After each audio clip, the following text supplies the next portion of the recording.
Mini Palawan daw sa gandang isang bahagi ng Samal Island dahil sa rock formations at malinaw na tubig. G tayo dyan, kasama si Mark Salazar. Mula sa tubig na kasing asul ng langit, hanggang sa magagandang rock formations ang natatagong hiyas ng Samal Island sa Davao. Na-check sa mga turista. Chill kayo, makawala sa stress. Every weekend, kanang ulit trabaho, banding sa family.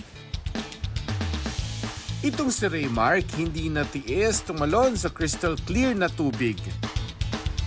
Dagan kasi mga spot, tas hinlo ang dagat ba niya. Nice kaya mga bato. Abot ang lilim ng mga puno sa gilid ng dagat kaya saktong pang-chill.